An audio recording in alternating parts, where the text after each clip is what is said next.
72 hours.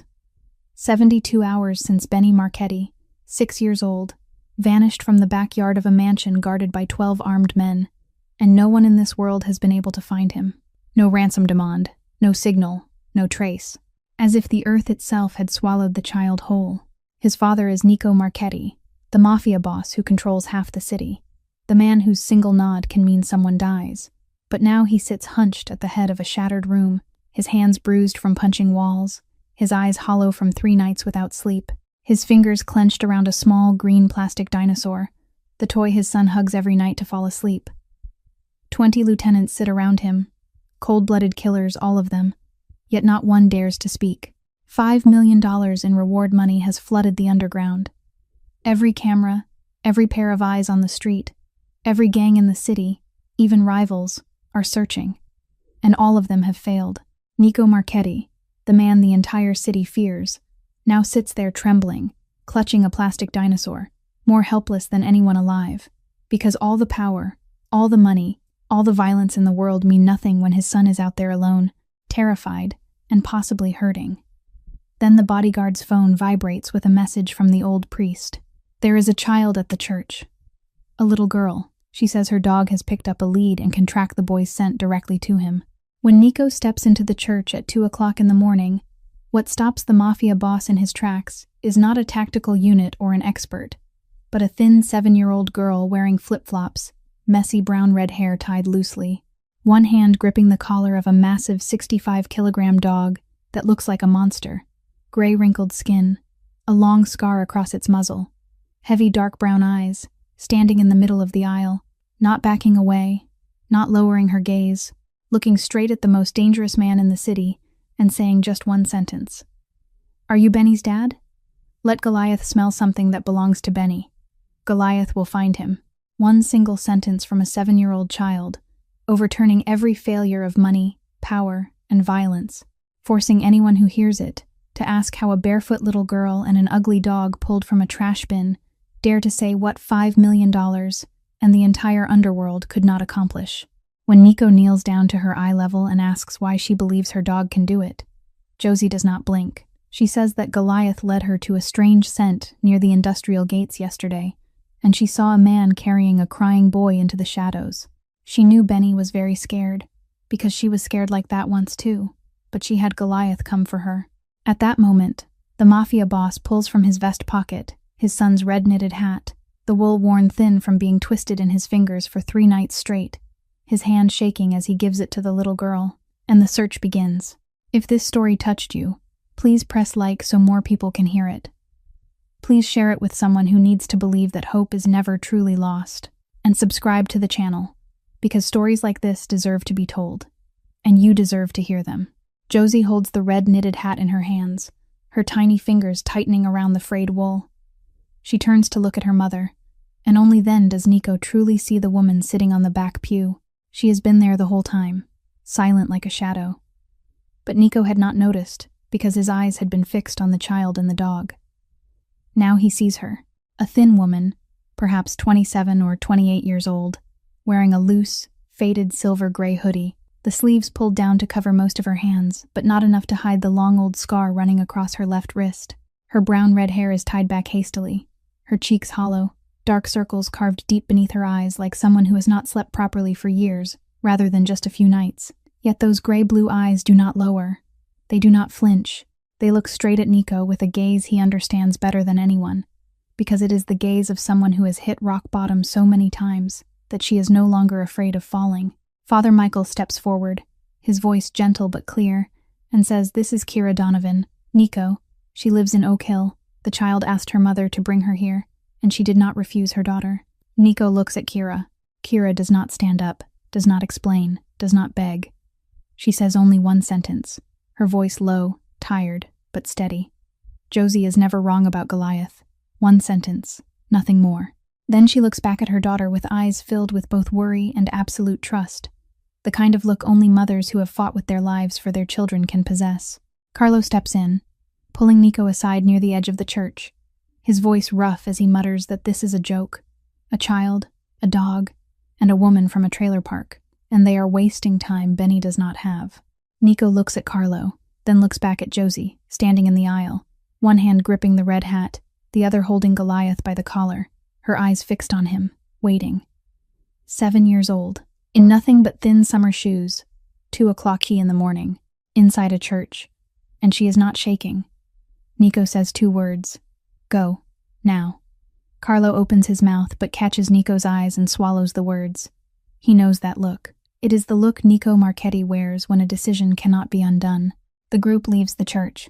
Footsteps echo across the stone floor and fade as they pass through the heavy wooden doors into the night. Cold air slams into their faces, carrying the smell of mist and wet concrete. Josie drops to her knees on the church steps, both knees touching the cold stone.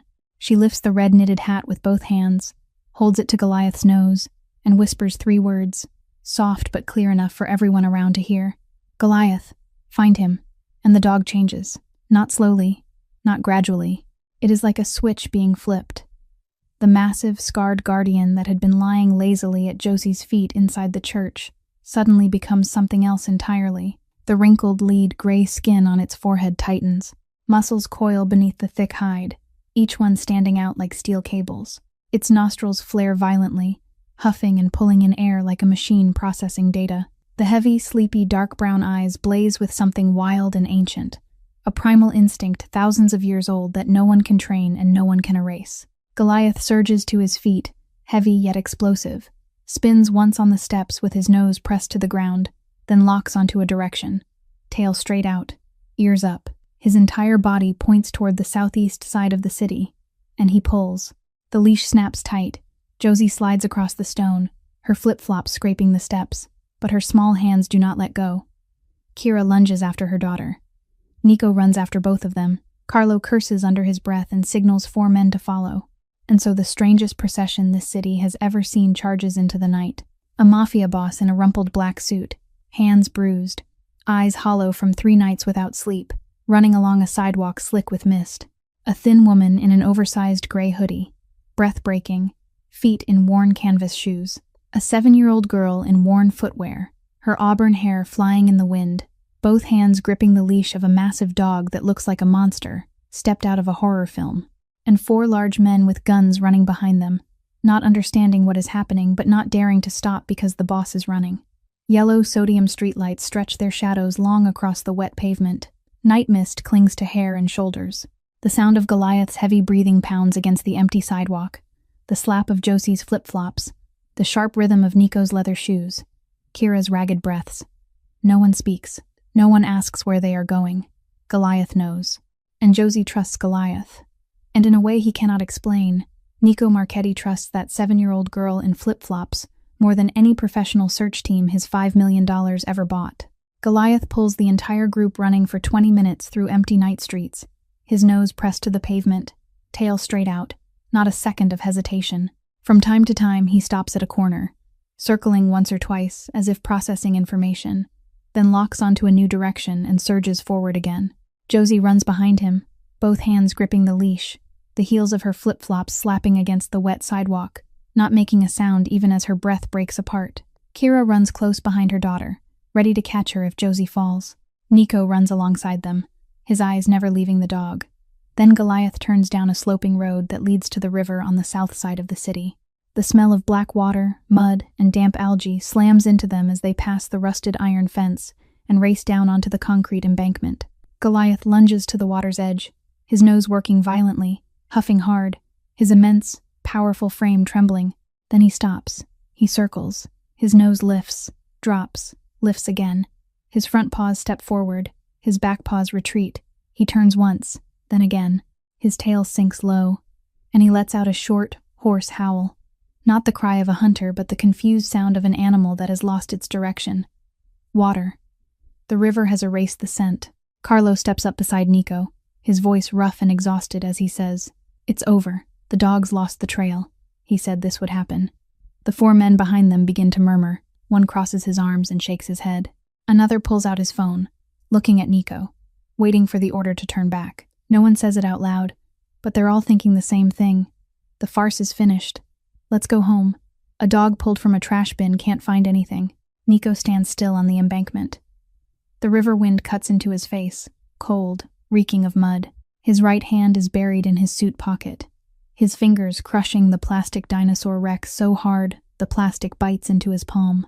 He watches Goliath pacing at the water's edge, watching the dog turn in circles like he's trying to solve a problem whose answer has been erased. And for the first time since leaving the church, something colder than the river wind touches his chest. Fear. Not fear of danger. Fear that the hope he's just begun to feel is about to be extinguished. Fear of going back to the mansion with a plastic dinosaur in his hand and Benny's empty room waiting. But while Nico stands there and hope is collapsing, Josie moves. She lets go of the leash, drops to her knees on the cold, wet concrete, both knees against the stone. Her small hands cup Goliath's head, pulling the head that's 1.5 times the size of hers close, pressing her forehead to his. She closes her eyes. She whispers. No one can hear what she's saying, only sees her lips moving and her breath warming the dog's nose. Then Josie pulls the red knitted hat from her jacket pocket and offers it to Goliath's nose again. Come on, buddy. Find him. Find him. Goliath inhales deeply, a long, powerful breath that swells his chest, stretching the wrinkled skin along his neck. Then he starts moving. Not across the river, along the bank, his nose skimming the water's edge, step by step, slow but certain. 50 meters, 100 meters, 200 meters. The men behind them begin to grumble, their legs heavy. But Nico keeps following the dog, so no one dares to stop. 300 meters. Then Goliath freezes.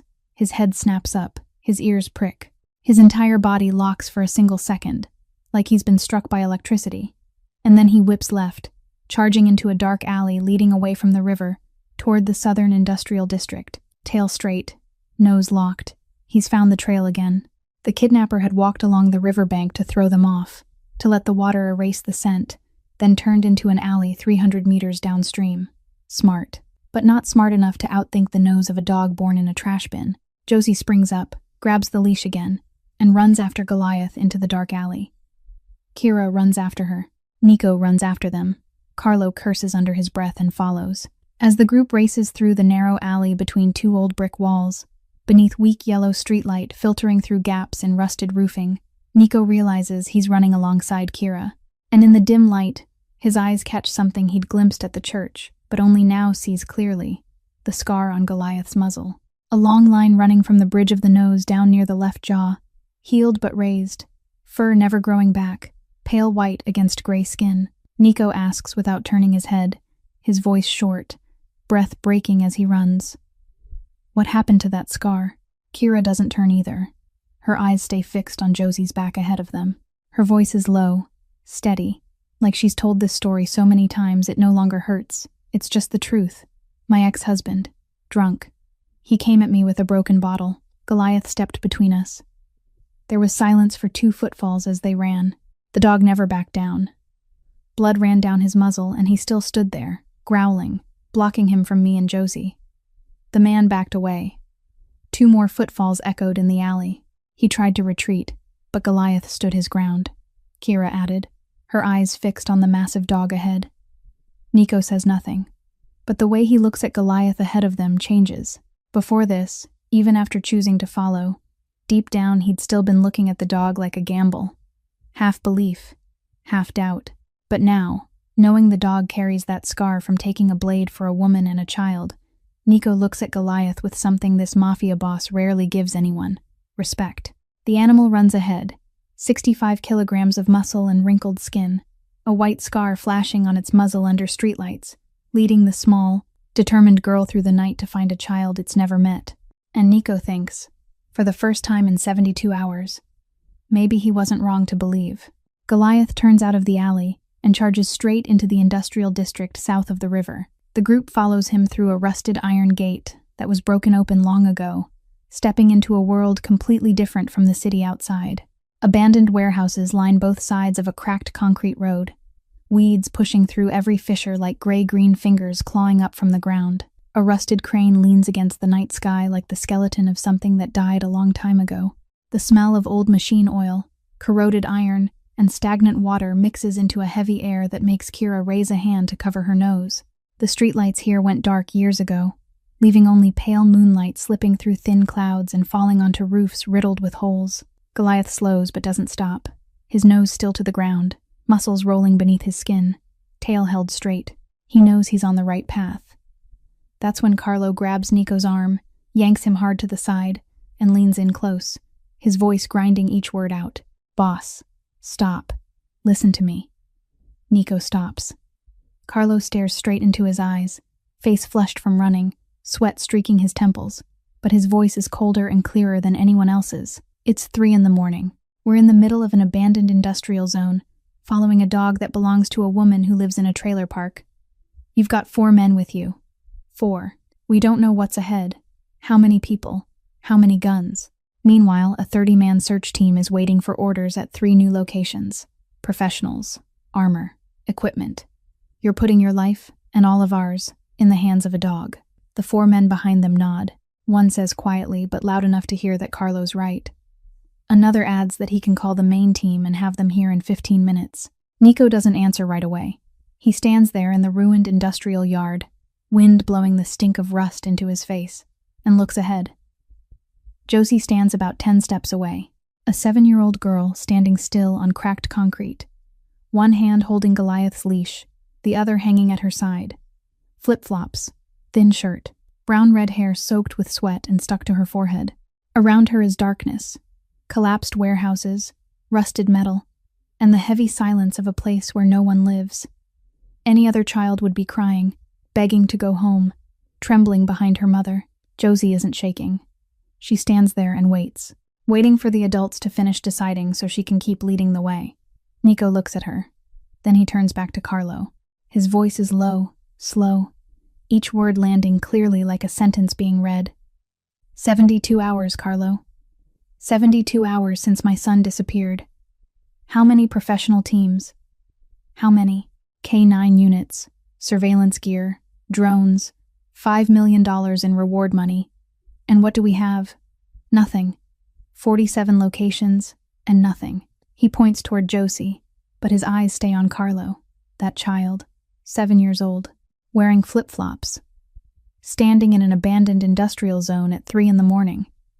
And she isn't shaking, Carlo. She's the only one in 72 hours who's looked me in the eye and didn't say, "I'm sorry, boss. We're still searching." She said Goliath will find him. No apologies, no explanations, just that he will be found. Nico lowers his hand. I choose to believe. Carlo stands still, jaw clenched, eyes on Nico, then on Josie, then on the massive dog waiting patiently ahead, the white scar on his muzzle catching the moonlight. Carlo doesn't say another word. He steps back once, gives a short nod, then pulls his gun and checks the magazine. That's how Carlo says I'm with you without opening his mouth. The group moves on. Goliath leads them deeper into the industrial zone, past collapsed warehouses, past stacks of rusted shipping containers piled like enormous iron coffins, past pools of black water reflecting their shadows. Then Goliath stops. In front of a warehouse larger than the others, gray concrete walls, a metal roll-up door pulled down, a new lock on an old door. Goliath sits, looks up at Josie, and barks once. Sharp, final, not a warning bark, not a threat. A report. We're here. Nico steps up beside Goliath and looks at the warehouse, and something inside his chest freezes solid. He knows this place. He knows this warehouse. Number 7. South Industrial Zone. Under the control of Frank Salerno, Uncle Frank.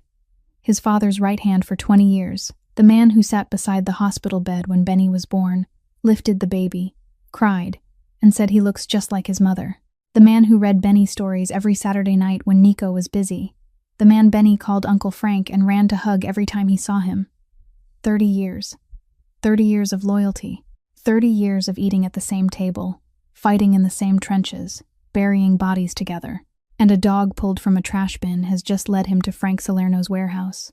Nico stands before the metal door, the new lock gleaming under moonlight, and feels something even colder than the night wind, heavier than 72 hours without sleep, forming in his chest.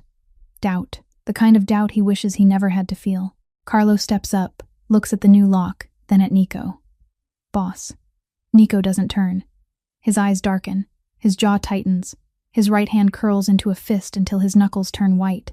His voice is only 2 words, light as breath and heavy as a death sentence. Open it.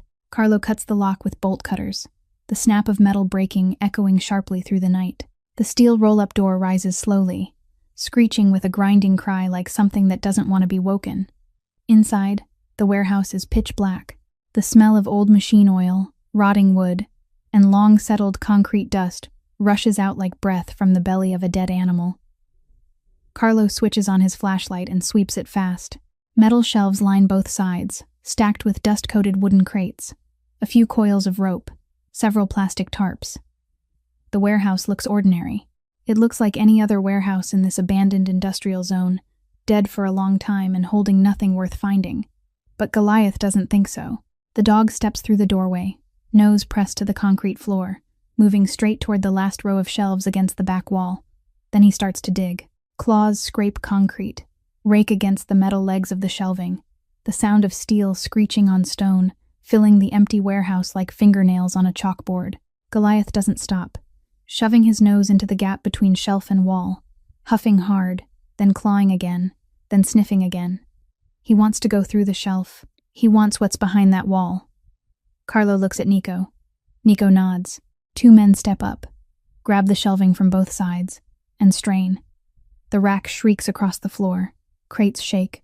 Dust explodes into the air. When the shelving shifts aside, the flashlight beam hits the wall behind it, and everyone sees it.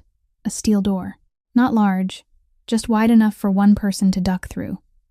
Rusted hinges, but a handle polished bright from frequent use. Someone has opened this door. Many times. Recently. Carlo angles the light past the door, and it spills onto concrete steps descending into darkness. A narrow staircase, just wide enough for one person, sloping down into the earth. Nico looks at the stairs and knows instantly what this is.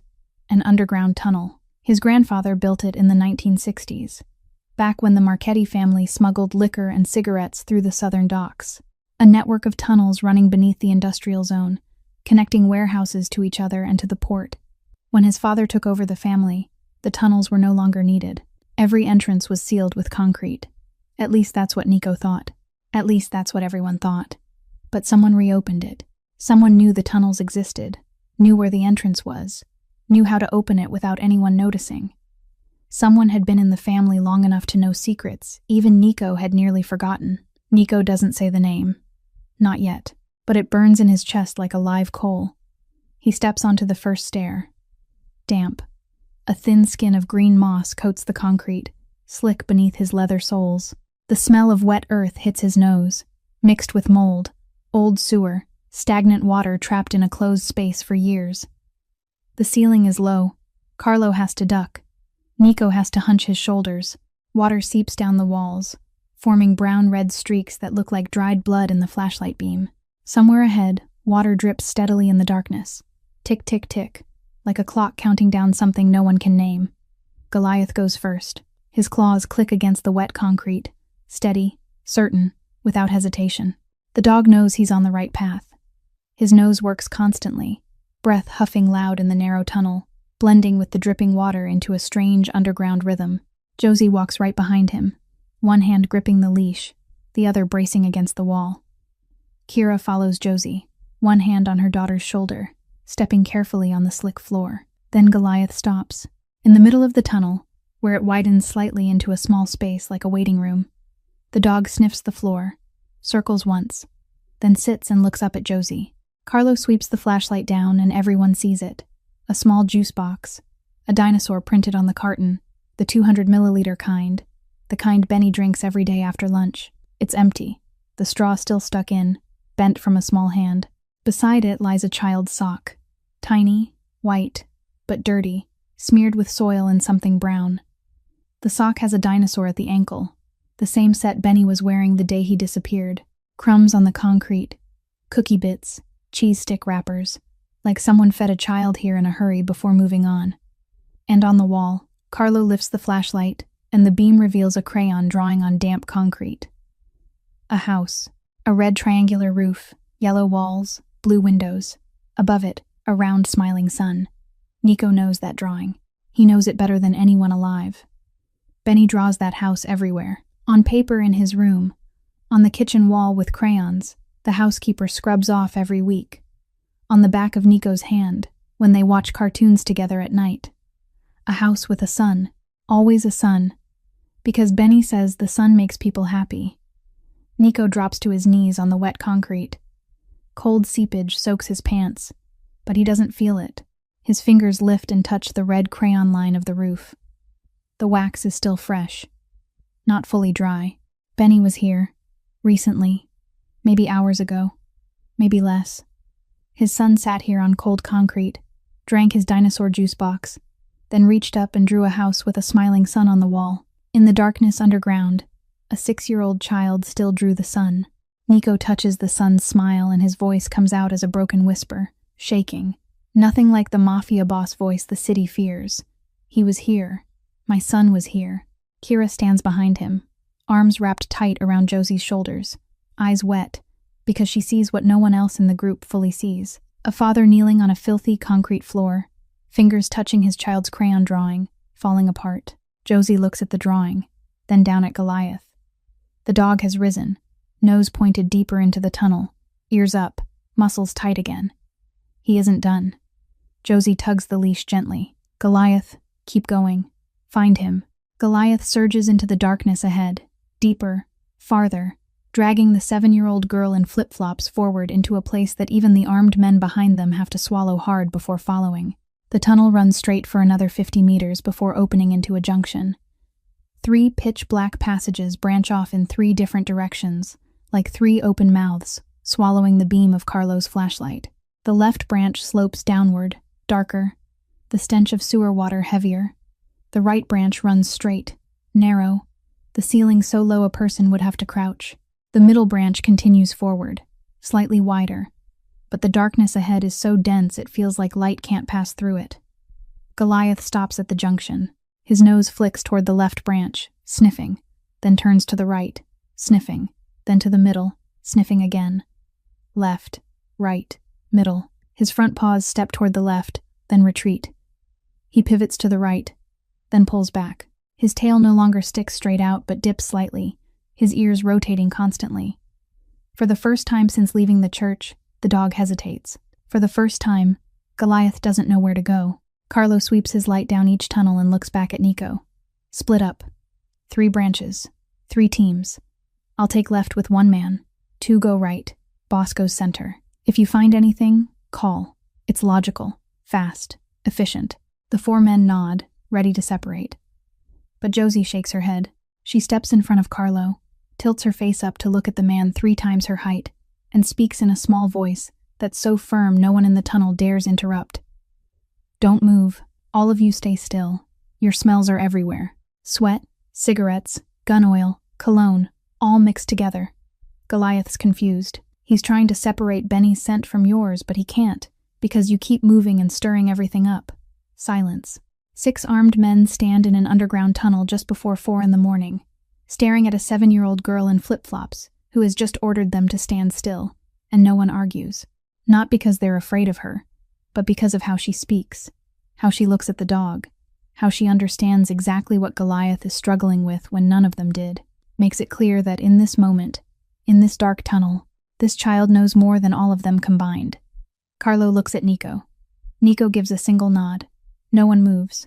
Josie kneels beside Goliath, wraps both arms around his head, pulls it close, presses her cheek to his. She whispers, then whispers again, like she did by the river, in a private language between her and the dog that no one else understands. Goliath stands still, eyes closed, his breathing slowing, as if listening, as if calming down, as if trusting the small voice at his ear. Kira stands behind them, watching her daughter kneel in the darkness underground beside a dog 1.5 times her size, and she sees Josie's shoulders tremble. Just a little. Josie hides it well.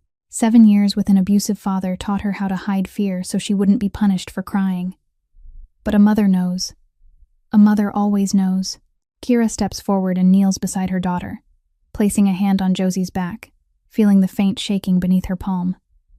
She leans close and whispers, her voice soft and warm, meant only for them. Josie, you're shaking. You don't have to keep going, sweetheart. I'm here. We can let the men go on. You've done so well already. Josie doesn't turn to look at her mother. Her eyes stay fixed on the darkness ahead, where the 3 tunnels gape open.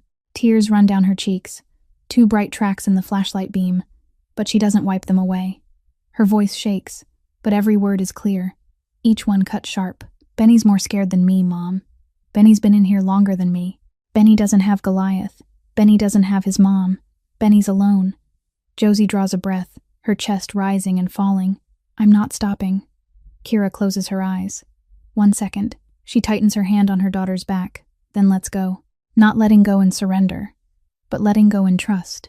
Because she sees in Josie's eyes the same thing she sees every morning in the mirror before heading to her night shift. The refusal to quit even when the body is begging to stop. Josie learned that from her. And now, deep underground, it's saving another child. Goliath opens his eyes. He stands. His nose lifts, drawing in one long, deep breath. Then he turns toward the middle branch. This time there's no hesitation. Tail straight, ears up, muscles coiling beneath his skin. He locks on. The middle tunnel, certain, and he surges forward. Josie springs up, grips the leash, her bare feet in flip-flops slipping on the wet concrete but never letting go. Never letting go. Kira runs after her. Nico runs after both of them. Carlo and the 4 men follow, flashlights sweeping across damp tunnel walls, shadows jumping on concrete, and the only sounds underground are Goliath's claws clicking against the floor, the rhythmic slap of Josie's thin soles, and the hard breathing of people running after an ugly dog pulled from a trash bin, deep into the earth, toward the darkest place none of them know what's waiting at the end. The middle passage narrows with every meter, the walls pressing in as if they are breathing, as if they are tightening, as if the earth itself is trying to swallow those who dare crawl into its belly. The ceiling drops so low that Carlo has to bend double, his gun knocking against the wall with every step, and even Nico has to hunch his shoulders, his head nearly brushing the damp concrete above. Only Josie and Goliath fit easily, as if the tunnel were built for a child and a dog rather than grown men. The smell changes, heavier, thicker, no longer just damp earth and old sewer, but something else mixed in that makes Kira cover her nose and Carlo grimace. The smell of old urine, that sharp, acrid stench of urine that has dried, then gotten wet, then dried again in the same place, because someone has been here a long time, a very long time, without a bathroom. The smell of spoiled food, sour yogurt, damp cookies. The smell of a place where someone lives but where no one should live. Nico inhales it and his chest tightens because he knows what that smell means. His son, 6 years old, used to sleeping on sheets, scented with lavender, changed daily by the housekeeper, used to warm baths with duck-shaped bubbles, used to hugging Rex while Uncle Frank read him stories before bed, has lived in this smell, 72 hours, or more. Goliath moves faster now. No more hesitation, no circling, no stopping to sniff. The dog knows exactly where he is going. Muscles roll beneath gray skin. Claws scrape the concrete hard enough to shriek. Tail stiff and straight. Nose lifted instead of pressed to the ground because the scent is thick now, thick enough that he does not need to search, only follow. Josie runs after him, both hands gripping the leash, flip-flop slapping, breath ragged but never letting go. Behind her are Kira, Nico, Carlo, and 4 men, 8 people and 1 dog running through a narrow tunnel underground. And the only sounds are breathing, footsteps, claws on concrete, and water dripping somewhere above, tick, tick, tick, like a clock counting. Then silence. Goliath stops. Everyone stops. The silence is so heavy Kira can hear her own heartbeat in her ears, hear Josie breathing in front of her, hear water seeping down the walls and dripping onto the floor. Nothing else, just darkness, damp air, and the silence of the earth. Then Goliath tilts his head. Ears snap upright. Nose lifts. His whole body goes rigid. He hears something human ears have not caught yet, but the dog's ears have pulled from the far end of the tunnel. Josie looks at Goliath and whispers, "Goliath, what do you hear?" The dog does not look at her. His eyes are fixed straight ahead into the darkness, and for the first time since the tracking began, Goliath does not move. He stands there, waiting, as if he wants everyone else to hear it too. And then they hear it, crying, small, weak, far away at the end of the tunnel, echoing through concrete and darkness, distorted by distance but unmistakable, the sound of a child crying, not screaming, not yelling or calling for help, but thin, exhausted crying, the kind that comes from a child who has cried too long, too much, until there is no strength left to cry loudly. only small sobs repeating like breathing, as if crying has become the only way the child knows how to breathe. But alive. That sound means alive. Nico freezes. His entire body locks in place as if cement has been poured into his bones. His legs will not move. His hands will not lift. His eyes are wide in the darkness, fixed on the sound, and everything inside him, everything. The Mafia boss who controls half the city, the cold killer who gives orders with a nod, the bastard who built an empire on blood and fear, is stripped away, peeled away, burned away in a fraction of a second. Nothing remains. Only a father. Only the man who held his son's pillow and breathed in the smell of children's shampoo in an empty room for 3 nights. The man who crushed a plastic dinosaur in his suit pocket until the plastic bit into flesh. The man who stood on a balcony with a gun and thought that if he could not find his son, then tomorrow did not need to come. A father. Only a father. And the father shouts, "Benny!" Nico's voice rips through the tunnel, slams into the walls, echoes back, overlaps itself, ringing like bells in a deep well. "Benny, it's me. I'm here." His voice breaks, not because he is shouting. It breaks because 72 hours of fear, 72 hours of despair, 72 hours without sleep, 72 hours clutching a plastic dinosaur and praying to a god he never believed in, all collapse into those 2 words, "I'm here," and shatter his voice into something raw, broken, trembling, a sound no one standing in this tunnel has ever heard from Nico Marchetti. Silence. 1 second. 2. Water dripping from the ceiling. Tick. Tick. Nico's heart stops. His lungs stop. The world stops turning. Then the crying ahead changes. From thin, exhausted, steady sobbing, it suddenly explodes into violent sobs. The sobs of a child who has just heard the thing he has been waiting for 72 hours. The thing he cried for until he was empty and no one answered. The thing he almost stopped believing he would ever hear again. Dad, small, shaking, afraid to believe. Dad, louder, breaking open, believing now.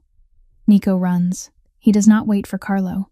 He does not wait for the flashlight. He does not wait for anyone. He charges into the darkness like a blind man, shoulders slamming into tunnel walls, head striking the low ceiling, feeling no pain, feeling nothing except his son crying dad at the end of the tunnel. Josie lets go of Goliath's leash, and the dog surges after Nico, a blur of gray muscle and raw power tearing through darkness, claws hammering concrete like gunfire in the narrow space. Kira pulls Josie into her arms, holds her tight, and they run after them. Carlo and the 4 men running behind, flashlights jerking wildly across the walls, shadows colliding, and the only sound filling the underground tunnel just before 4 in the morning is the voice of a father shouting his son's name, tangled with the sobs of a 6-year-old child crying for his dad. Nico charges to the end of the tunnel and slams into a steel door. Locked. He pounds it with his fists, with his shoulder, with his whole body, feeling no pain, hearing only his son crying on the other side, that sound burning everything inside him to ash. Carlo rushes forward, shoves Nico aside, steps back 2 paces for momentum, then kicks. His heel smashes into the rusted hinge, metal shutters, dust rains from the ceiling. He kicks again, a 3rd time. The hinge gives way, the door flies inward and slams against the wall with a thunderous crash that echoes through the confined space. Carlo storms in first, gun raised, flashlight sweeping fast. Then he stops, freezes in the doorway, gun still up but finger off the trigger, because what he sees is not what he prepared to face. Nico pushes past Carlo's shoulder and sees it. A small room, no more than 10 square meters, concrete walls, low ceiling, no windows, no natural light. A small camping lantern sits on the floor, casting a weak yellow glow, enough to reveal everything but not enough to banish the shadows in the corners. In the middle of the room, on a thin mattress laid directly on the concrete, Benny sits curled in on himself, black curls matted from 3 days without washing. His face smeared with tears, mucus, grime. His clothes rumpled and different from what he wore when he disappeared. Someone changed him. His tiny hands clutch a brown teddy bear, a new one, the price tag roughly torn from its ear. Not Benny's toy, not Rex. Something someone bought for him. Benny's eyes are swollen from crying, red and puffy, but wide open now, fixed on the doorway where his father stands. His mouth opens, but no sound comes out because the sob is caught in his throat. Nico looks at his son, Alive. Whole. No visible injuries. Alive. Then his eyes sweep the room, and he sees the rest. On the floor beside the mattress, 2 small cartons of fresh milk, one empty, one unopened. Butter cookies in a paper bag, the kind Benny likes. Someone knew which kind he liked. A half-eaten cheese stick, drinking water in a plastic bottle, and farther off near the wall, a brand new coloring book with dinosaurs on the cover, not a single page colored yet. A box of 24 crayons, the good kind, the plastic case still smelling new, a children's comic book, a thin blanket neatly folded at the corner of the mattress. Someone bought Benny a teddy bear. Someone bought the exact cookies Benny loves. Someone brought crayons and dinosaur coloring books because they knew Benny loves dinosaurs. Someone changed his clothes, fed him, gave him water, covered him with a blanket. This is not a cell. This is a place where someone kept a child they did not want to hurt, and that person is sitting in the room. Across from Benny, back against the concrete wall, legs stretched out in front of him, is Frank Salerno, 52 years old. Salt and pepper hair, square face, heavy jaw, dark brown eyes. Nico has seen his entire life since childhood. Uncle Frank, the man who taught Nico to shoot when he was 13, the man who drove him to the hospital when his wife went into labor, the man who knelt by his wife's coffin and cried for real, not out of courtesy but out of grief, the man who held Benny for the first time and said he looks just like his mother in a trembling voice. 30 years, Uncle Frank.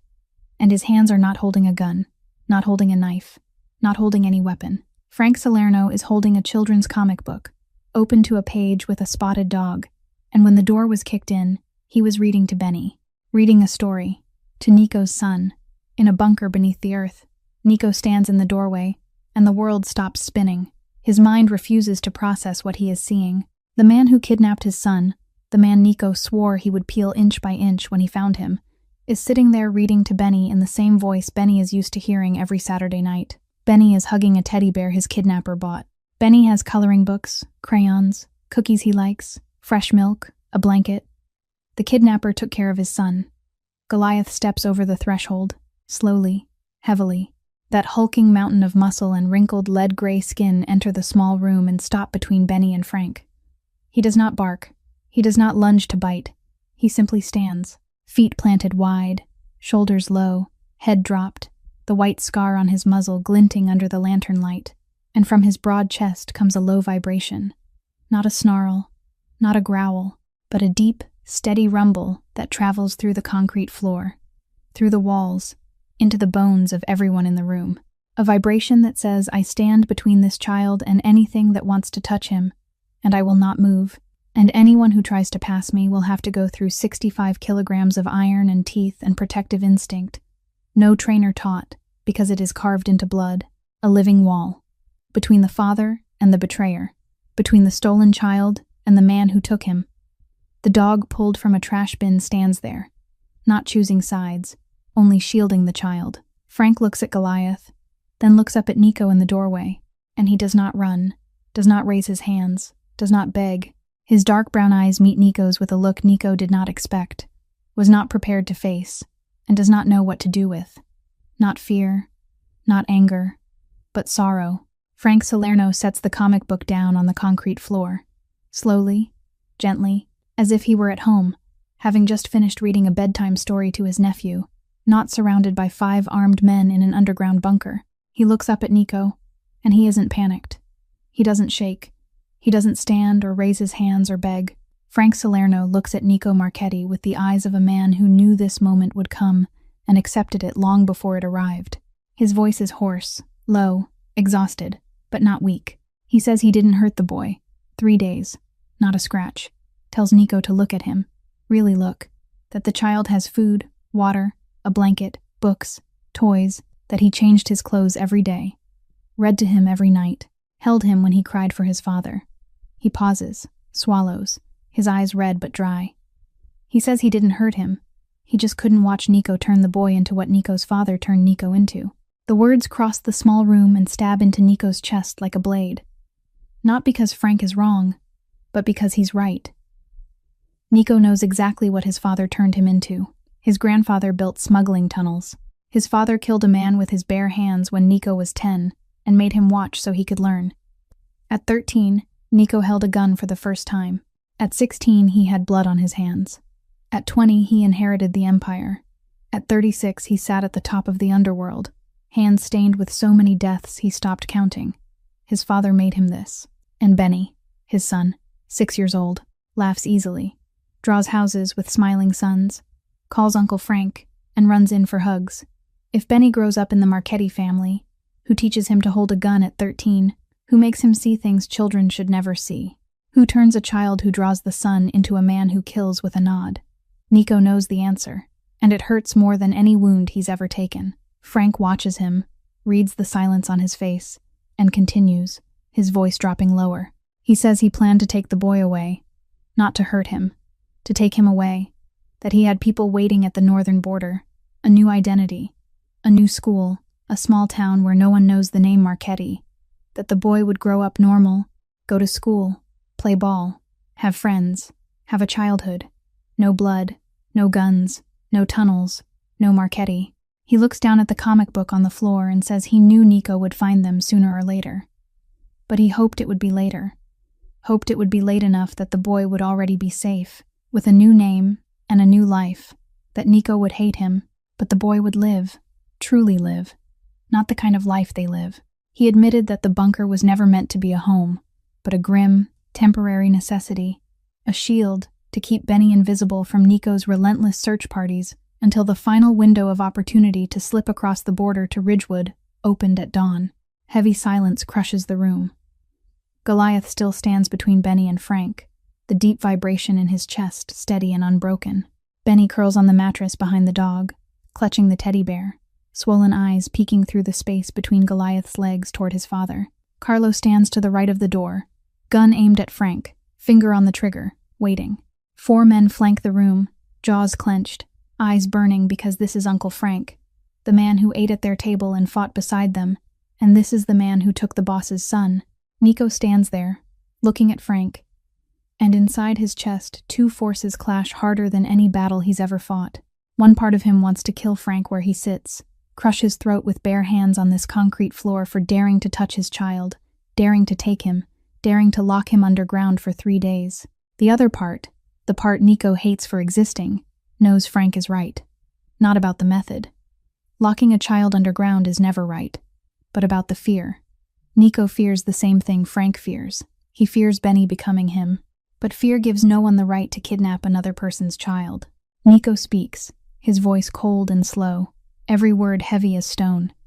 He says the boy is his son, not Frank's, not his responsibility. He steps forward 1 pace, and Goliath's rumble softens, because he knows Nico is moving toward Benny, not toward an attack. Nico says Frank claims he wanted to save the boy, claims he loved him, but he locked him underground for 3 days, in the dark, without his father, alone.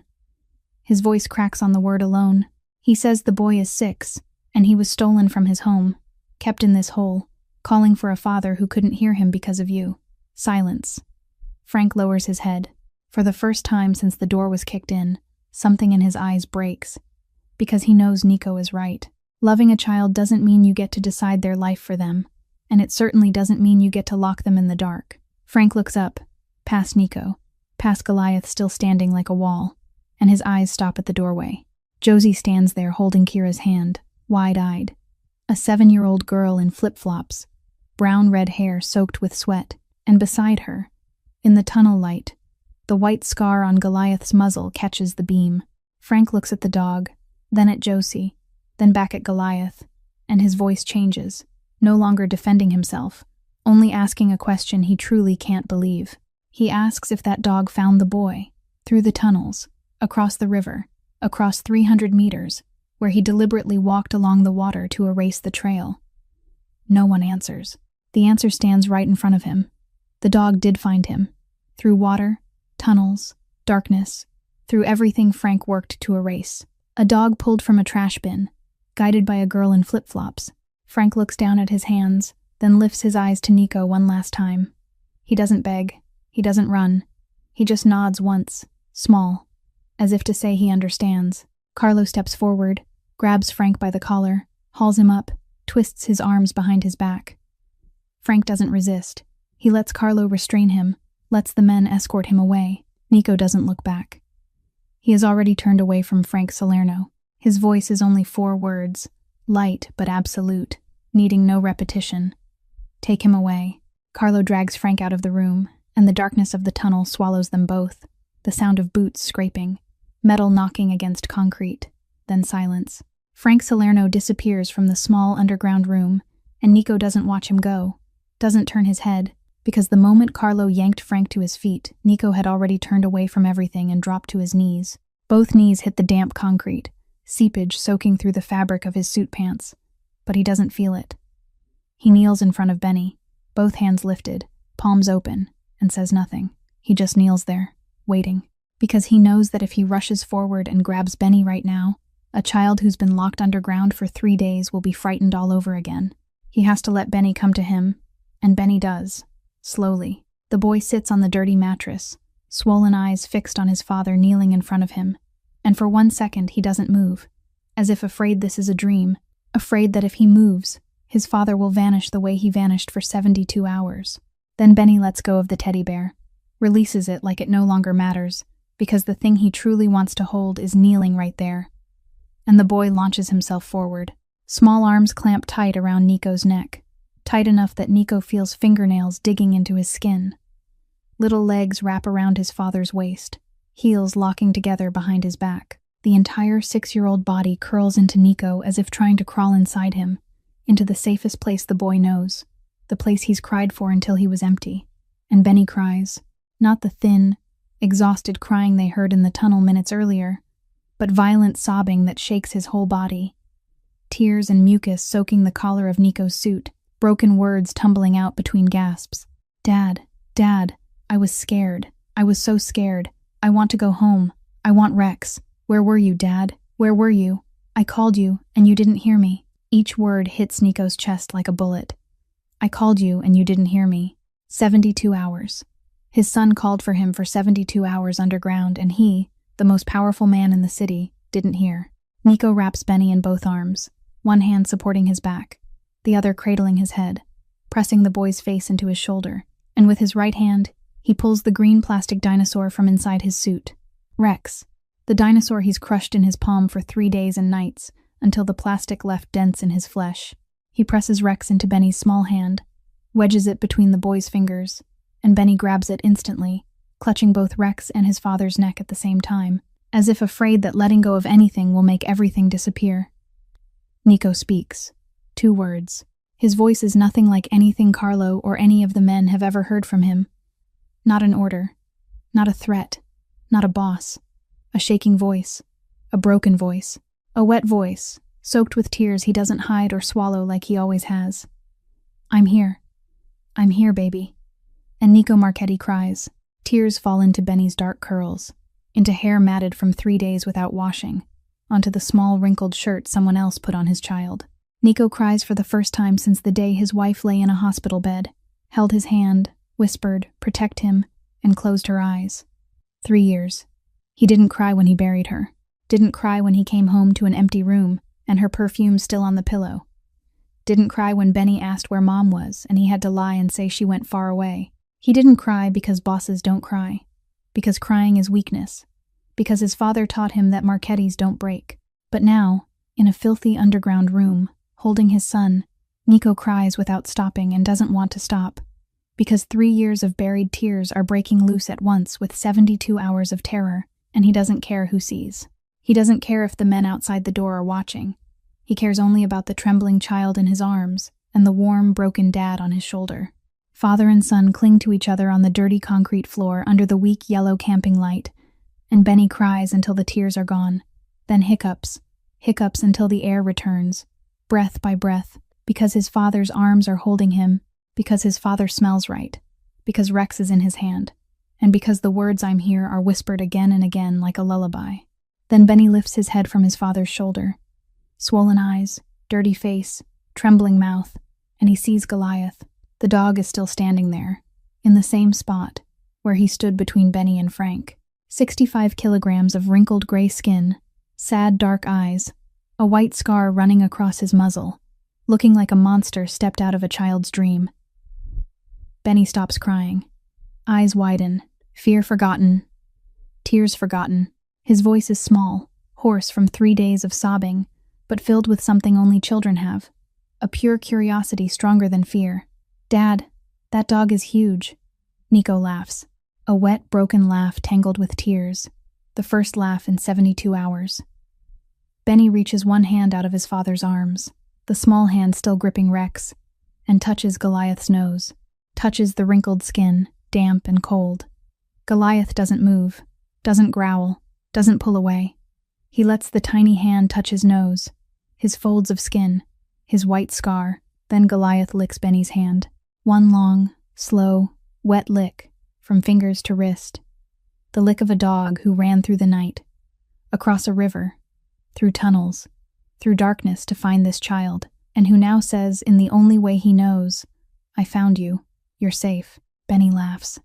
Through tears, through swollen eyes, through 3 days underground, the 6-year-old laughs because the ugly dog licked his hand. The sound is small and clear, ringing through the concrete room like a bell in a deep well, and it's the most beautiful sound Nico Marchetti has ever heard. Josie runs into the room. She doesn't wait for permission, doesn't wait for her mother. She runs straight to Benny, sits down beside him on the concrete floor, and takes his hand. Naturally, gently, like they've known each other forever. Josie speaks, her voice small and warm, strangely calm for a 7-year-old who just ran across a city in the night. Are you okay? Goliath found you. Goliath did good.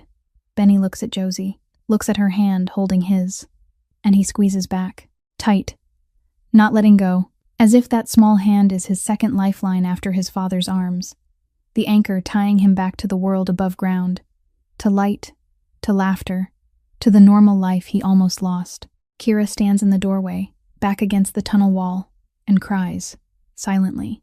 Tears slide down her thin cheeks, soak into her faded gray hoodie, and she doesn't wipe them away. She isn't crying for Benny, not for Nico. She's crying because she understands this moment deeper than anyone in the bunker.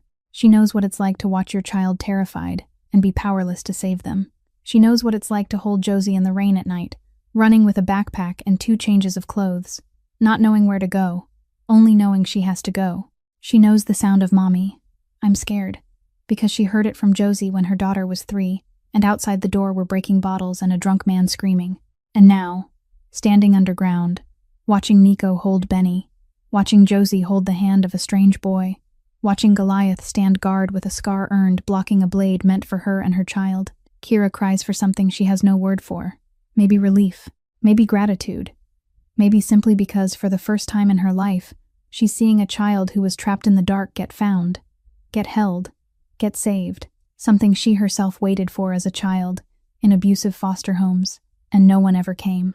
3 days after the night in the tunnel, Carlo drives the black SUV into Oak Hill Trailer Park and parks. He sits in the car for a full minute, staring through the windshield at a place he's never stepped foot in, and never imagined he would.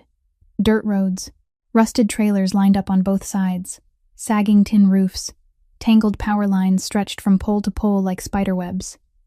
The smell of diesel from old generators mixes with trash and sun-baked dry grass. Children play barefoot in the road. Skinny stray dogs hover near garbage bins.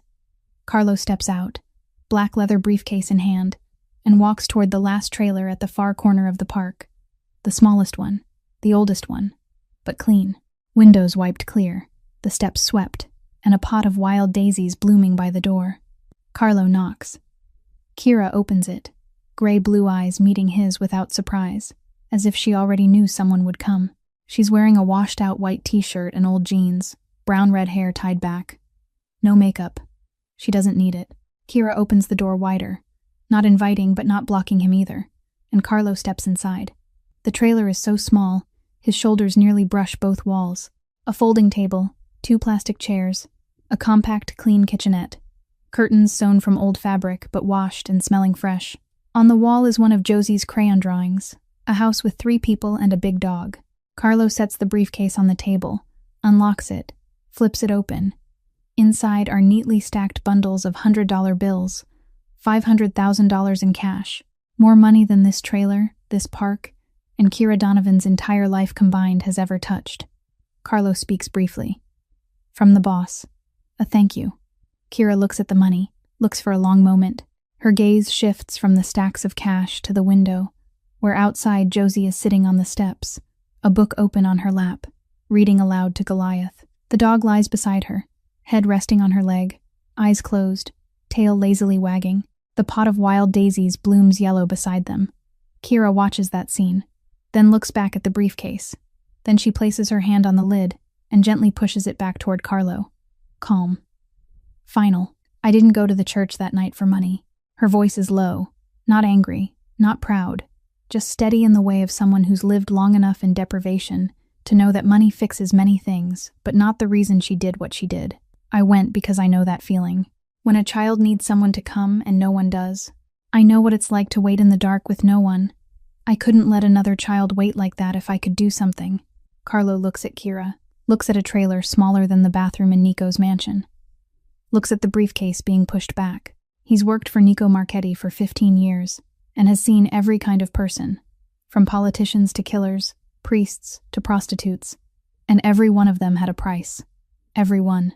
But this woman pushes $500,000 away like it's a cold plate of food. Carlo closes the case, nods once, and leaves without another word. He drives back to the mansion, sets the briefcase on the table in front of Nico and says, "She wouldn't take it." Nico is in his office, Benny asleep on the sofa beside him, Rex clutched in his hand, blanket pulled to his chin. Nico looks at the briefcase, looks at Carlo. What did she say? Carlo repeats her words exactly. Nico is silent. A long time. Long enough that Carlo thinks the boss didn't hear. But Nico heard. He heard, and he didn't understand. In Nico Marchetti's world, everything has a price. Everyone can be bought. And loyalty is a transaction between money and fear. But a woman living in a trailer earning $1,400 a month just refused $500,000. Not because she feared a trap, not because of pride, but because of principle. Because she didn't come to be paid. She came for the child. Nico orders a background check on Kira Donovan. Mafia instinct. Trust no one until you know everything. 2 days later, the file is on his desk. Nico opens it at midnight, alone in his office, the warm desk lamp illuminating each page as he reads the life of the woman who refused his money. Kira Ann Donovan. Born in Portland. Father died when she was 4. Construction accident. Fell from a 6th-floor scaffold. Died on site. Mother left 2 years later. Disappeared. No letters. No calls. No explanation. Kira was 6. Alone. Foster care. The system. 4 families over 12 years. The first returned her after 3 months for being too difficult. The second kept her 2 years. File notes say stable environment, but Kira ran away twice. The third family. Nico pauses on this page. A hospital photo of Kira at 8 years old. Bruises on her arms. Scratches on her neck. Doctor's note. Child reports falling downstairs. 8 years old and already saying falling downstairs.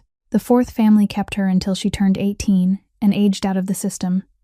At 19, she met Tommy Voss. At 20, she married him. Hospital records show 7 emergency visits in 5 years. Fell downstairs. Hit a door. Slipped in the shower. Bicycle accident. 7 times. Same hospital. Same explanation. Same bruises in places stairs don't reach. And no one asked more. Josie was born when Kira was 20.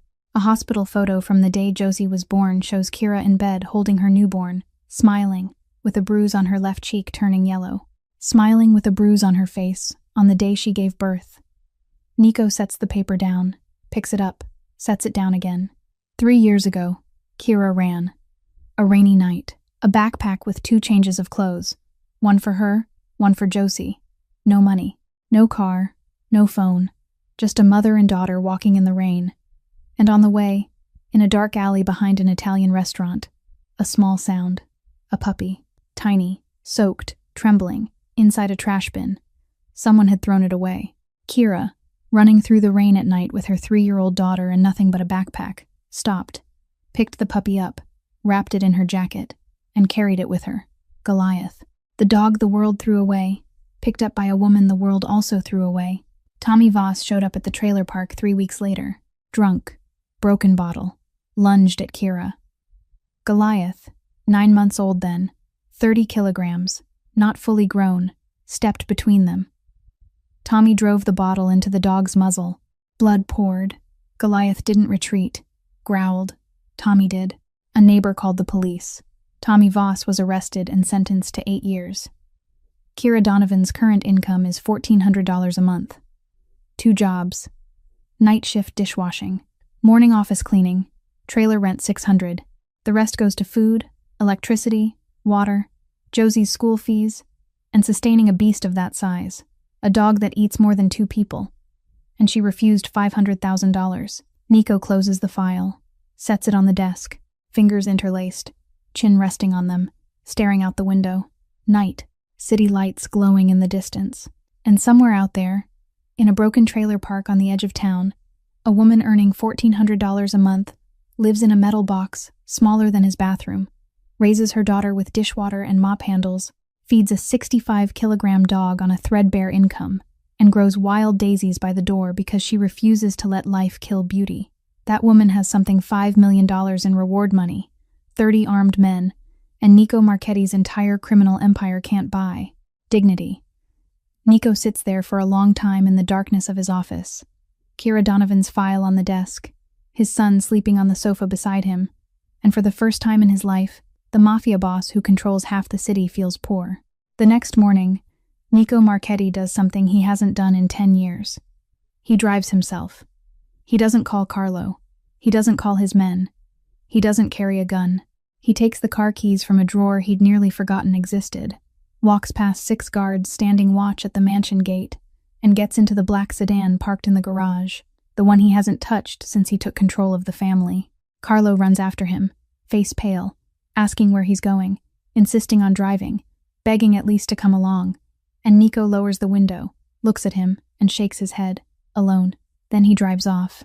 The Mafia boss who controls half the city, the man who for 10 years hasn't gone anywhere without at least 2 bodyguards and a weapon, is driving alone through the city in the morning, unprotected, unarmed, heading toward Oak Hill Trailer Park on the southern outskirts. He drives slowly, not because the road is bad, but because he's thinking. Kira Donovan's file is still on his desk, but every page, every line, every number has burned itself into his mind overnight.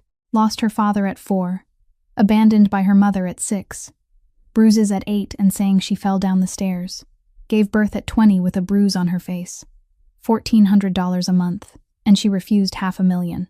Nico parks at the dirt road leading into the trailer park and steps out. Dust, dry grass, the smell of diesel from some old generator nearby. Morning sunlight glints off crooked tin roofs, harsh and blinding. He walks in, black leather shoes coated in dirt, feeling more out of place than he ever has.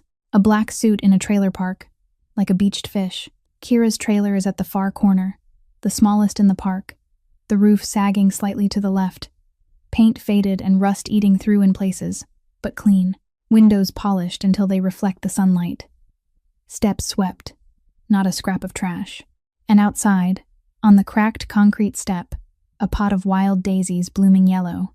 The only color in the gray sprawl of Oak Hill. The only thing that's beautiful, planted deliberately in front of the poorest, smallest, most broken trailer as a quiet declaration that no matter how ugly life gets, there's still room for flowers to grow. Josie is sitting on the steps beside the daisies, a book open on her lap, reading out loud. Goliath lies at her feet, his head resting on her foot, eyes closed, ears twitching whenever Josie changes her voice for a character. She reads to the dog seriously, carefully, as if he understands every word, and maybe he does in his own way. Nico steps closer, and Goliath opens his eyes, dark brown and steady, recognizing him, and for the first time since Nico met the dog in the church at 2 a.m, Goliath doesn't growl or stiffen. His tail wags, slow and light, just a few beats, but it's Goliath's language, saying, "I remember you. You're good. You're allowed to come closer." Josie looks up, eyes bright, asking about Benny, asking if he's well, asking if he's sleeping hugging Rex, and Nico sits down on the step beside her, suit fabric touching cracked concrete, dust clinging, and he doesn't care as he tells her Benny's fine, thanks to her and Goliath, and that Benny asks about her every day. Josie smiles and goes right back to reading, as if a Mafia boss sitting on her front step is the most normal thing in the world. The trailer door opens, and Kira steps out, wiping her hands on a dish towel, stopping when she sees Nico, shoulders tensing for a second. the reflex of a woman who's been hurt too many times by men, the body bracing before the mind can catch up. But then she sees Josie beside him, sees Goliath's tail moving, and her shoulders ease. If Goliath trusts this man, she doesn't have to be on guard. "You came alone," she says. Nico nods and says it's the first time in 10 years. Kira studies him for a moment, measuring something she needs time to understand, then sits down on the step on Josie's other side, the dish towel draped over her shoulder. 3 people and a dog sit in front of the smallest trailer in Oak Hill, wild daisies between them, morning sun, and for a while no one speaks. Nico breaks the silence, his voice different from anything Kira's heard before. Not the commanding voice in the tunnel, not the father screaming his son's name, just a normal voice, a human one, telling her he didn't come to repay her because she made herself clear, that he came because he wants to understand. He tells her he read her file. She isn't surprised or angry. Having lived long enough in a world where privacy is a luxury to know a mafia boss would investigate anyone who crossed his path, and she only asks what he saw. Nico looks her in the eyes and tells her he saw a woman with every reason to abandon the world, who lost her father at 4, her mother at 6, was bruised in strangers' homes at 8, bruised in her husband's home at 20, and is still here, still planting flowers, still reading to her child, still bringing a dog to church at 2 in the morning for a child who isn't hers, and he asks her why. Kira looks at Josie turning pages, small fingers careful, Goliath softly snoring at her feet, and answers simply that it's because of her, because Josie watches her every day, watches her leave at 4 in the morning for work, watches her come home late at night, learns from how she lives, and if Kira gives up, then Josie will learn to give up. If Kira falls, then Josie will think falling is normal. If Kira lets life kill hope, then Josie will grow up not knowing what hope is. Kira says she doesn't plant flowers because she likes them. She plants them because Josie needs to see that no matter where you are, or how poor you are, something beautiful can still exist. That she can't give her a big house or new clothes or a good school, but she can show her that her mother doesn't give up, and that has to be enough. The wind moves through the trailer park, carrying dust and dry grass. Goliath snores. Josie turns a page. Nico sits there, a mafia boss in a black suit on the steps of a broken trailer, feeling something he's never felt in front of anyone before. Not fear, not the street kind of respect, but something deeper and more real, something he doesn't have a word for, because no one in his world ever taught him that word. And he tells her that before his wife died, she held his hand and told him to protect their son. The only promise he's kept, that during those 72 hours he nearly broke it, that he had everything, and almost lost his child, and that while he nearly failed with everything, she keeps her promise every day with $1,400 a month, 2 jobs, and this trailer, and has never failed. Kira looks at him, not seeing a boss or a dangerous man, but a father sitting on her step, talking about promises and failure in a voice she recognizes, because it's the voice of someone who knows he isn't enough, but is still trying, and she says nothing, only looks at Josie, then at the daisies, then back at Nico, and gives a small nod, not spoken, but enough for him to understand that she hears him, and she understands. The same day Nico leaves Kira's trailer park, he drives straight to where Carlo is holding Frank Salerno, a safe house on the eastern outskirts of the city, a place the Marchetti family uses for conversations no one outside is meant to hear. Carlo stands by the door as Nico approaches and asks with his eyes how many men he needs, and Nico shakes his head and says 1, and Carlo opens the door. Nico steps inside and closes it behind him. Frank sits on a wooden chair in the center of the room, his hands bound behind him, not tight enough to hurt, only tight enough to hold. Because even in anger, Carlo remembers Uncle Frank, the man who taught him how to drive when he was 16. Frank doesn't look up when the door opens. He knows who's entered without needing to see, because Nico Marchetti's footsteps are something he's known for 30 years, from the light steps of a child running through the mansion halls to the heavy steps of a boss. Nico pulls out a chair and sits across from Frank. The 2 men look at each other. Between them are 30 years of eating together, fighting together, burying bodies together, crying together when Nico's wife lay in her coffin, laughing together when Benny spoke his first ridiculous words. 30 years. And between them now are a rusted steel door underground, a filthy mattress, and 72 hours during which a 6-year-old cried for his father in the dark. Nico speaks first, and says he wants to hear everything from the beginning. Frank lifts his head, dark brown eyes tired, stubble rough from days without shaving, but his voice steady, deep, still the voice of Uncle Frank Nico has known since childhood. He asks if Nico remembers his brother Marco. And Nico does, vaguely, a young man who smiled easily and slipped candy to 5-year-old Nico during family parties.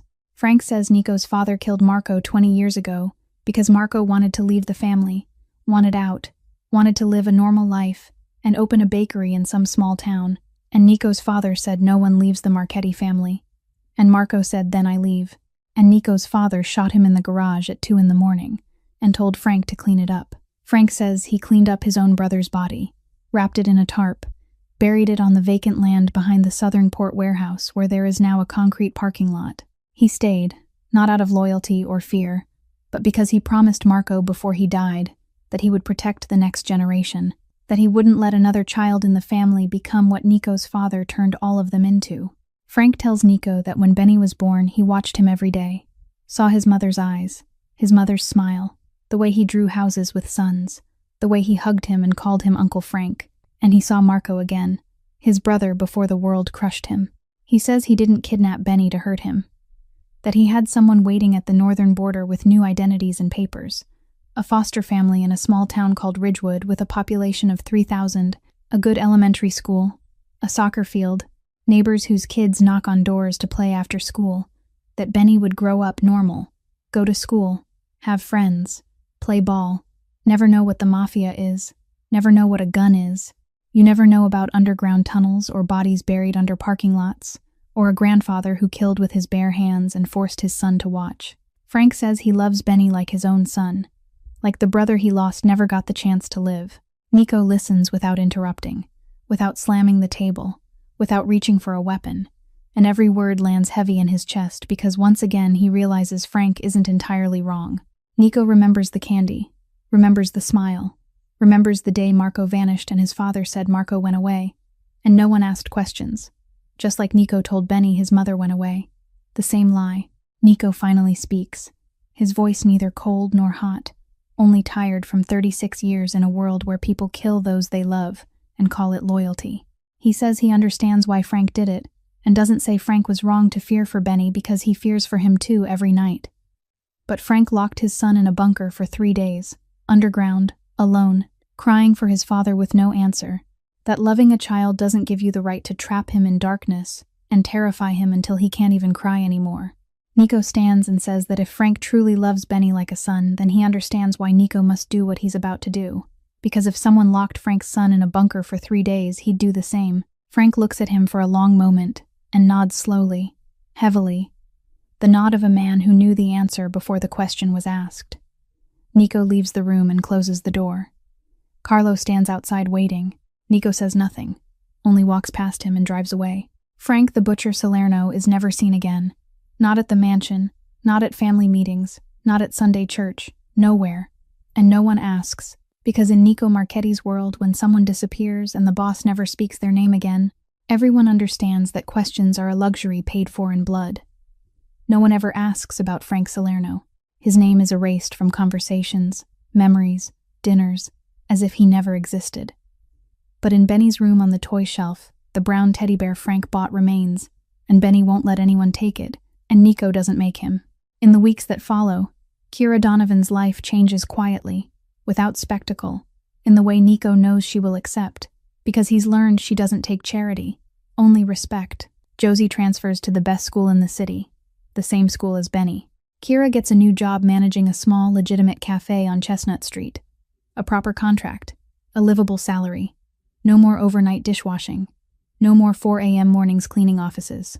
Goliath sees a veterinarian for the first time in 3 years, gets vaccinated, gets treatment for arthritis in his back legs from years of running on concrete without anyone knowing he was in pain. Kira objects exactly once, standing in the new cafe, looking at the polished wooden counter, the new espresso machine, the sign with the cafe's name, telling Nico she doesn't need pity, and Nico stands beside her with his hands in his pockets, looking at her with the eyes of a man who has read 7 emergency room visits labeled, fell down the stairs and seen the pot of wild daisies outside a trailer, and says this isn't pity, it's debt, and he's paying it. Kira studies him for a long moment, then nods, not because she's convinced, but because she sees truth in his eyes, the kind she's learned to recognize after years with men, And she accepts not for herself, but for Josie.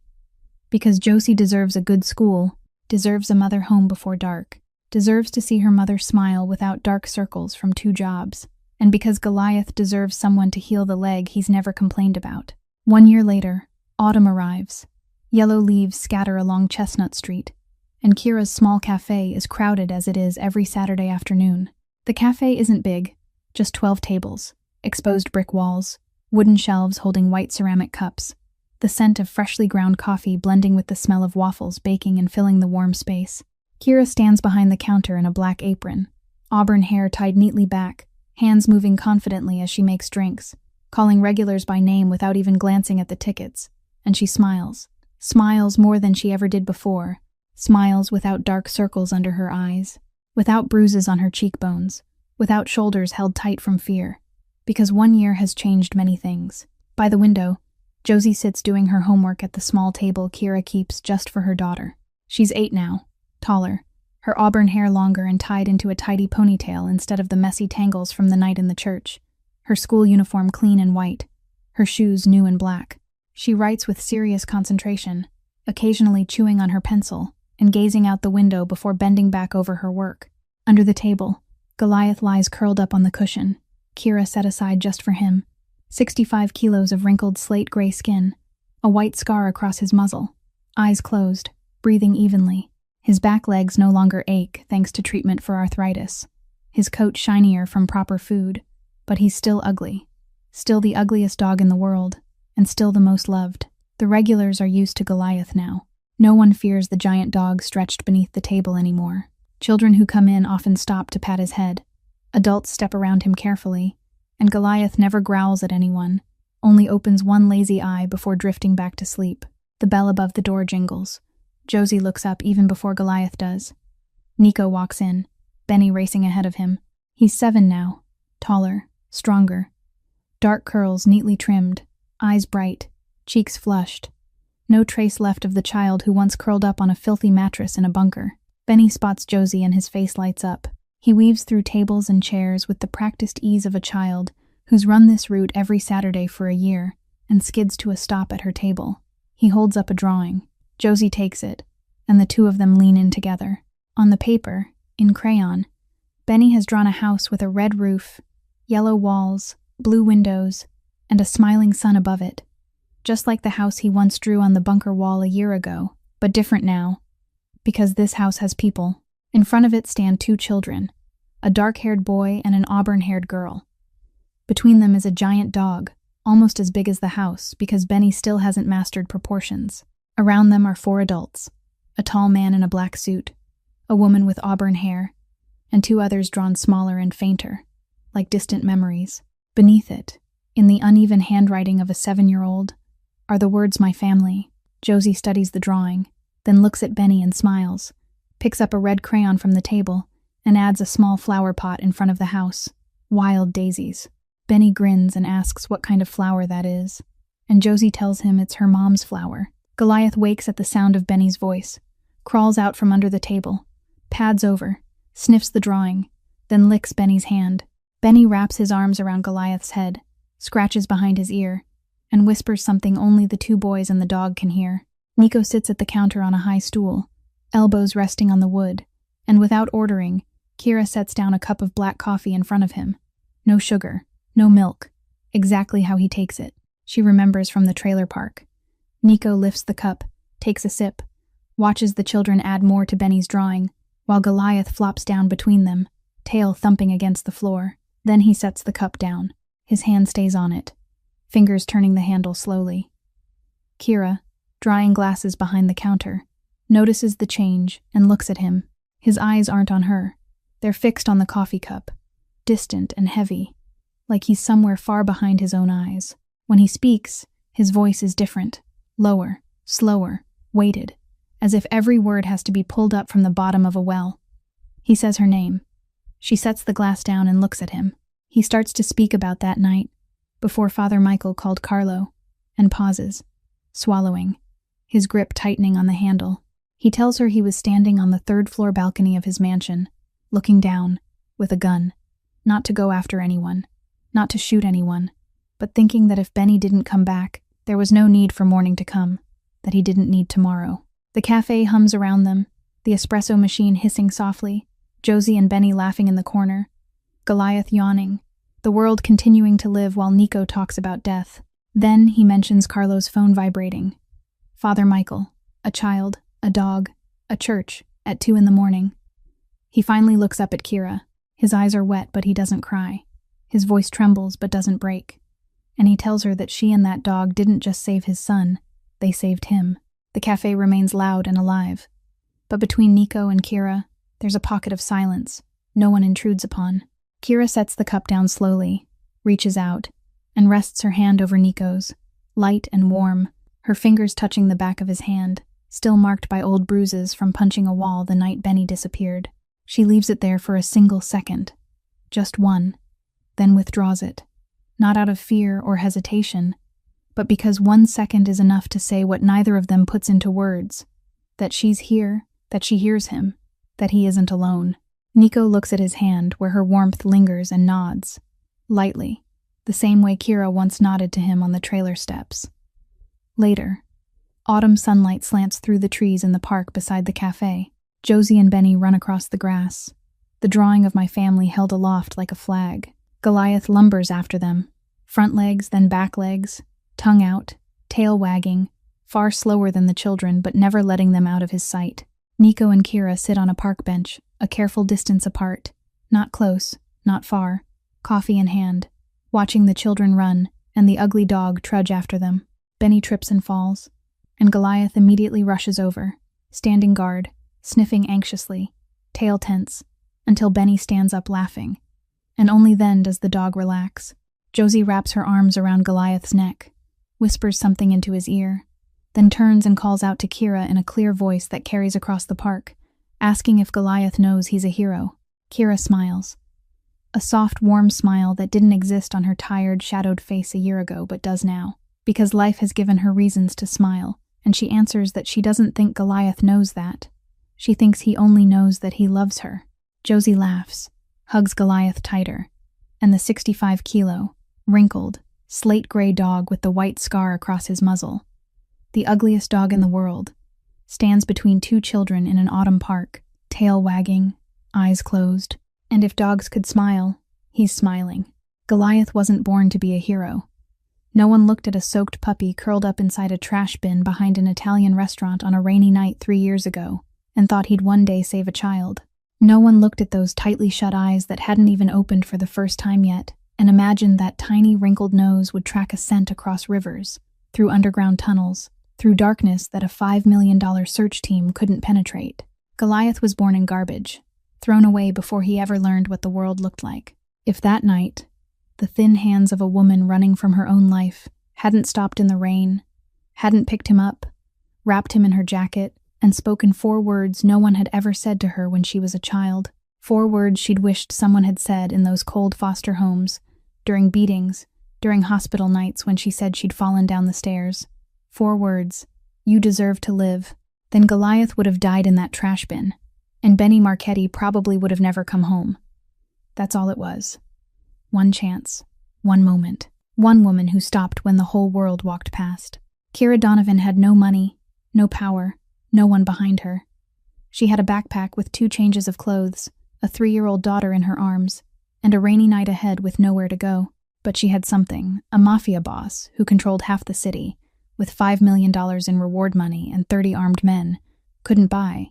The courage of someone who had nothing left to lose and still refused to give up. She picked up the dog not because she was strong, but because she knew what it felt like to be thrown away, and she refused to let another living being learn that feeling if she could stop it.